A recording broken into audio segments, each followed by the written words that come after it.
Here are some rules for a healthy imagination. Rule number 1. Never place into your imagination any thought that you would not want to materialize. Rule number 2. Rule number 2 is of equal importance. Never allow your imagination to be contaminated by ideas about how your life used to be.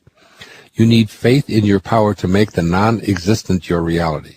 Just because you haven't experienced the magic of the non-existent appearing in your daily life is no reason to poison your imagination with the thoughts that got you where you are now or have been for most of your life. I can't help it, I've always been that way are statements indicating how you used your imagination in the past. Now you must be willing to change your concept of yourself, and you cannot do that by hanging on to those old ideas that once were your truths. Those truths have kept you from achieving the complete fulfillment of your dreams. Your imagination can undergo a complete overhaul. Replace the old ideas of, I've always been this way, it's my nature, it's the only thing I've ever known. Replace them with, I am God, I am capable, I am strong, I am wealthy, I am healthy, I am happy. Or use the words of Saint Germain, quote, I am the conquering presence. I command this I am presence to govern perfectly my mind, my home, my affairs, and my world, unquote. Use your imagination for the fulfillment of your God-realized and God-aligned wishes. Expand your imagination beyond the concept of yourself that limits you to ordinary consciousness. Rule number 3 is a strong reminder to you that your imagination is yours and yours alone. It is a vast, boundaryless realm within you that no one else has access to.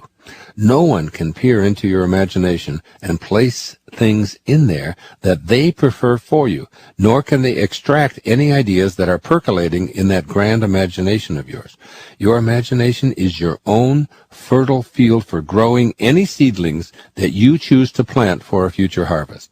This rule advises you to never allow someone else's ideas about what is possible or impossible for you, how you should be thinking, or who you should be, or anything else to occupy your imagination. Regularly inventory the thoughts in your imagination. Notice how many of those ideas were originally suggested by well-meaning others, dating all the way back to your early childhood up to and including today. You may have been told that you have always been a dreamer, as if this were a fault. I can speak here from experience. Family, friends, teachers, and even advisors frequently disparaged ideas that burned brightly in my imagination. I often heard comments such as, Wayne, you're such a dreamer. Get real. You're never going to make it as a writer or a television performer or a movie personality. Be realistic. We know what's best for you. When I was being discharged from the Navy at the age of 22, my superiors warned me that starting college at my advanced age was loaded with uncertainty, particularly since I had no higher education experience and I would be competing with younger, recent high school graduates. Since I already had a skill as a cryptographer in the Navy, they advised me to pursue what they felt was best for me. But I had a dream. An imagination filled with the ideas of teaching and writing and speaking to large audiences. I saw myself on stage. I saw myself as a prominent author, and this vision could not and would not be sabotaged by someone else's vision of what I should or could become. As a young boy in a foster home, I almost always ignored other people's ideas about what I should be thinking or doing. I simply was indifferent to their opinions regarding what I could imagine for myself. I've carried this kind of inner discipline regarding my own imagination with clarity, refusing to allow external opinions to cancel or diminish what for me was hallowed ground. Recently, others advised me that acting in a movie was not sensible for me as a 68-year-old man with no acting experience. I once again remembered to hang the Do Not Disturb sign at the entrance to my imagination, and proceeded to take acting lessons and adopt the self-enforced regimen that allowed me to create a movie.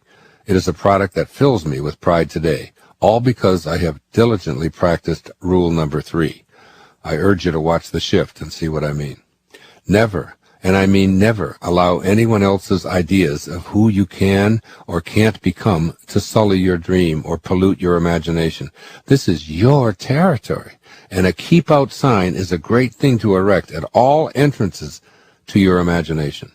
Generally speaking, the viewpoints of other people regarding how you should occupy your imagination involve their own self-interest.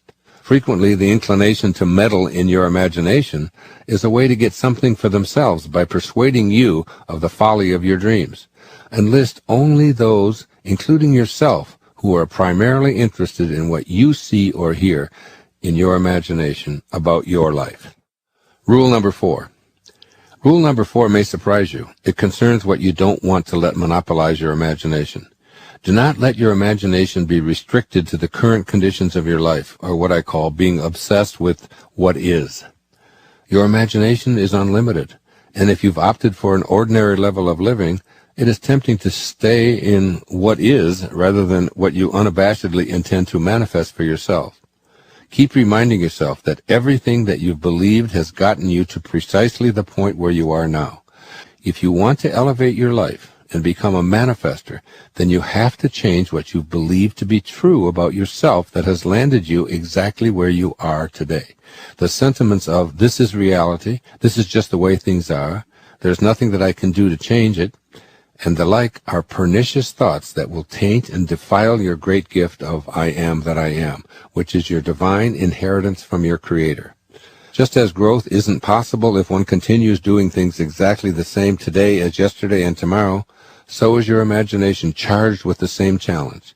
In your imagination, you can replace the thought of, I will one day be in a better place with, I am already in my mind where I intend to be.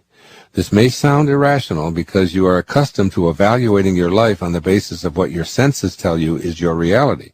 You can make the choice to reprogram your imagination to take you where you intend to be in the now. Creation originates in the world of spirit, or to say it differently, your imagination is the source of all that has yet to manifest for you. By staying only with what your senses tell you is your reality, you place a barrier to letting your imagination create all that you wish, all that you desire. Your imagination is unlimited. What is today is restricted by just that, what is today.